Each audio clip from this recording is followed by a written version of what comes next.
औरत का फैसला।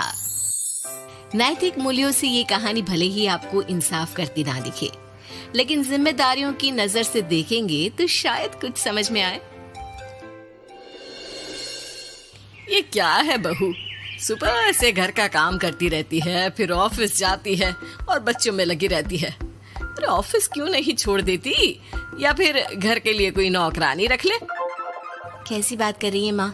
जानती तो है ना अभी इनके ऊपर कितना लोन है। थोड़ा ही सही मदद कर देती हूँ तो अच्छा लगता है, और अभी उनको मेरे पैसे की जरूरत भी तो है। सुधा चंदर को बचपन से प्यार करती थी। एक ही मोहल्ले में खेल कूद कर बड़े हुए दोनों। जहाँ सुधा संपन्न परिवार से थी तो वहीं चंदर का परिवार आर्थिक परेशानियों से जूझता ही रहा। लेकिन सुधा की जिद के आगे किसी की नहीं चली। सुधा, कल ऑफिस जल्दी जाना है और 2 दिन के लिए गुजरात ऑफिस के काम से भी जाना होगा। अरे कैसी बात कर रहा है बेटा, बहू को अगले महीने बच्चा होने वाला है, इस वक्त तो उसके साथ रहे। अरे कोई बात नहीं ना माँ, उनको जरूरी काम होगा, वरना मेरा चंदर ऐसे वक्त में मुझे छोड़कर कभी नहीं जाता।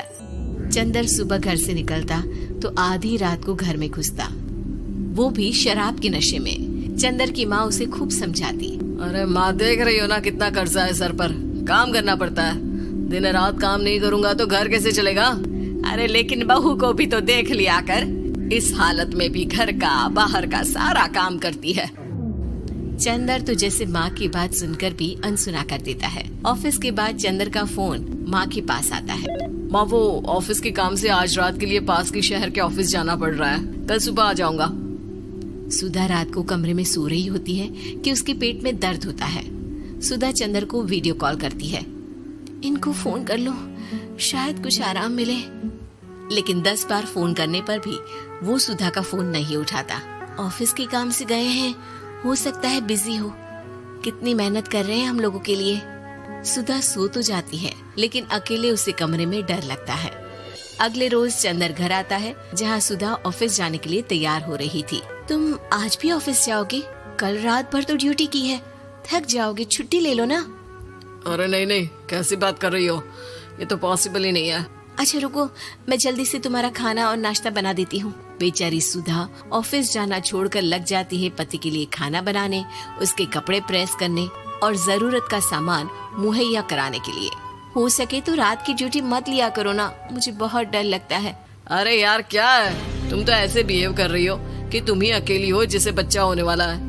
इतने लोगों के पति जो काम के सिलसिले में बाहर होते हैं, उनका क्या?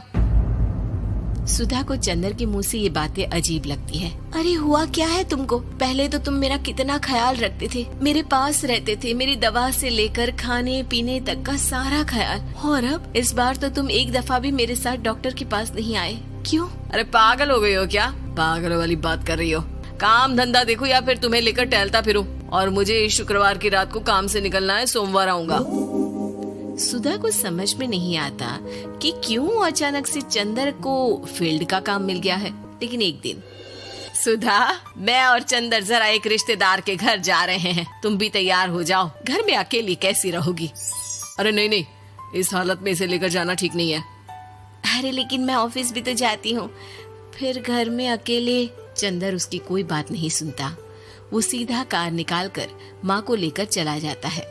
सुधा घर के काम में लग जाती है कि अचानक उसकी नजर चंदर के बैग पर पड़ती है, जिसमें एक कागज दिखाई देता है। इनकी कागज भी ना इधर उधर फैले होते हैं, एक भी खो जाएगा तो बवाल करेंगे। लेकिन जैसे ही सुधा वो कागज खोलकर देखती है तो वो सदमे में आ जाती है। दरअसल वो कागज नहीं, बल्कि चंदर और उसके ऑफिस में काम करने वाली लड़की चांदनी की गोवा की टिकट होती है। सुधा चंदर के बैग को खोलकर देखती है तो उसे होटल के बिल से लेकर महंगे गिफ्ट्स और दूसरे शहरों के टिकट मिलते हैं। सुधा को समझते देर नहीं लगती कि उसका पति किसी और लड़की के साथ है। चंदर के आने पर सुधा उससे बात करती है। अरे नहीं, ऐसा कुछ नहीं है, तुमको गलतफहमी हो गई है।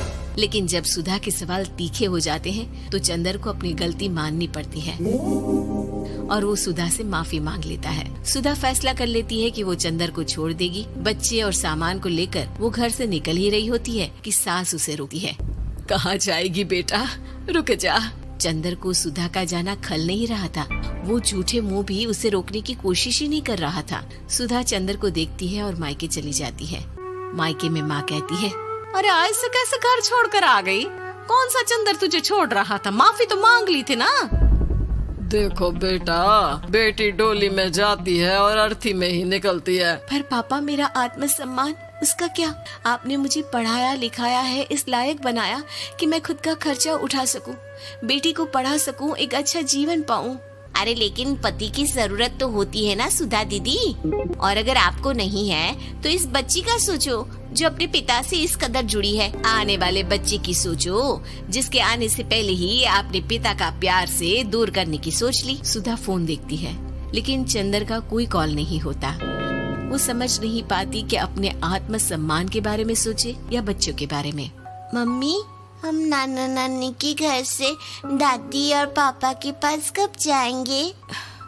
नहीं जाएंगे बेटा, अब यहीं रहेंगे। नहीं मम्मी, मैं पापा के पास जाऊंगी, मुझे दादी के साथ रहना है। और मेरे साथ?